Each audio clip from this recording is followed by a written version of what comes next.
আমি যদি কোনোদিন আমার নাম বলি আপনার বাসায় আপনার সামনে এইটা বলবো। আমার বাপ যদি আমাকে জন্ম দিয়ে থাকে, বাংলাদেশ আওয়ামী লীগ আবার ফিরবে এবং ভয়ঙ্কর হবে। এই জামাতের যত বংশ বীজ আছে না, তত বীজ আছে না, আমরা তো ইন্ডিয়া ভেঙে আসতে পারছি। এই জামাতের যারা বীজ আছে এটা তো পাকিস্তানও যেতে পারবে না। পাকিস্তান যেতে হলে তো ইন্ডিয়া পাঁচ করে দিতে হবে, হ্যাঁ, ইয়ারেও যেতে পারবে না, কোন দিক দিয়ে যেতে পারবে না, কোথায় যাবে? হ্যাঁ, আমরা তো সবাই বেঁচে আছি।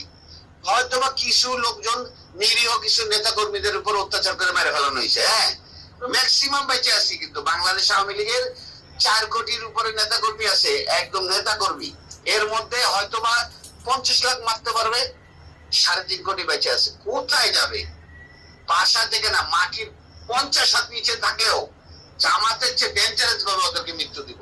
ওরা কি মারছে, ওরা হচ্ছে ভয়ঙ্কর ভাবে মারবো। এটা প্রশাসনের লোক হোক, আর্মির লোক হোক, আর ওই রাজনৈতিক নেতা কর্মী হোক, কাউরে মাফ করবো না, মনে রেখেন আপনি। ওসি সাহেব, আপনাকে আমি বললাম আপনার উত্তরা থানার যে কটা সাব ইন্সপেক্টর আমাদের আওয়ামী লীগের নেতা কর্মীদের অত্যাচার করতেছে, ওদের পরিবার সুদ্ধা কানবে, বসে বসে রাস্তায় বসে বসে কানবে। আপনি আমাকে সুনির্দিষ্ট ভাবে দেখান যে কারোর উপরে কোনো নির্যাতন আমার লোকজন করছে কিনা, আমি তাদের বিরুদ্ধে অবস্থায় ছিলাম। শোনেন, আমরা কোন অত্যাচারিত হয়ে আপনার মতো একজন থানা ইনচার্জকে ফোন করে এই রাত 1টা বাজে আপনাকে ফোন করে এত ডেসপারেটনেস কথা বলতেছে, আপনি বুঝতে পারতেছেন না আমাদের ওয়ালে কতটুকু পিঠ থেকে গেছে? হ্যাঁ, আমরা কিন্তু মার্ডার মামলার আসামি, 47টা মার্ডার মামলার আসামি, জানিও না কয়টা মার্ডার করছি। হ্যাঁ, আমি কিন্তু জানিও না যে আমি কয়টা মার্ডার মামলা করছি, কিন্তু আপনারা আমাদের নামে একটি মামলা, আপনার একটি মামলাও কিন্তু পুলিশ বাদী মামলা না। ওসি সাহেব, পুলিশি মামলাগুলো নিছে বিনা তদন্তে। হ্যাঁ, একটা আইন কাঠামোতে কোনোদিন বিনা তদন্তে কোনো মামলা হয় না। আপনার পুলিশ এতগুলো মারা গেল, কই আপনার একটা মামলা ফাইল করতে বলেন না আজ পর্যন্ত? ওসি সাহেব, এটা তো আমাদের ব্যর্থতা। আপনাদের চাকরি করা উচিত না। এটা সত্য, এটা সত্য।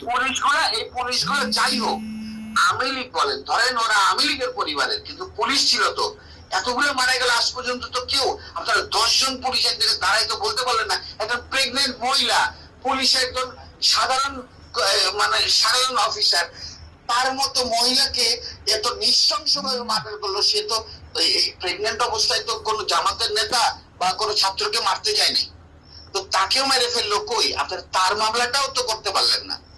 তা আপনারা মামলা হবে, কোন সিদ্ধান্তই আপনাদের বাস্তবায়ন হবে না।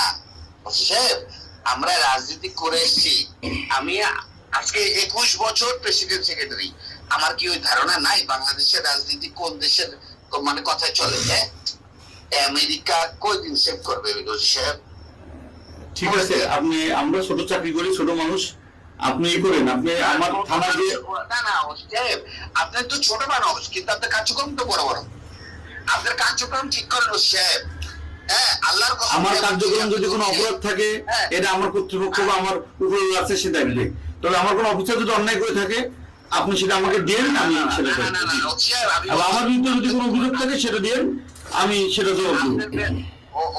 আপনার বেতন কিন্তু আপনার ঊর্ধ্বতন কর্মকর্তা দেয় না।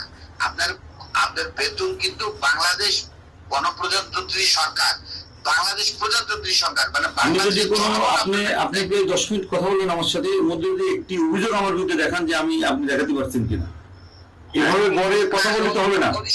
আমি আপনাকে প্রমাণ, আপনি পরিচয়টাও দেন নাই, আপনি পরিচয়টাও দেন নাই। আমি আপনাকে আমার সম্পূর্ণ ডিটেইলস বলছি, শুধু নাম বলি না। নাম বলতে সমস্যা কোথায়? আপনি নাম বললে সমস্যাটা কোথায়? আপনার নাম, আমি যদি কোনোদিন আমার নাম বলি আপনার বাসায় আপনার সামনে এইটা বলবো।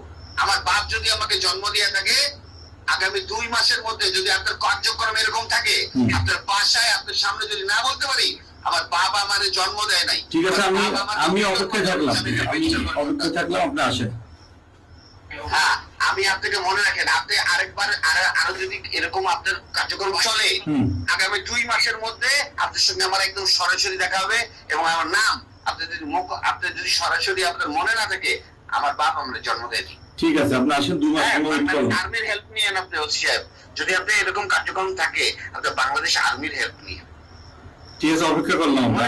জি জি, থ্যাংক ইউ ওসি সাহেব।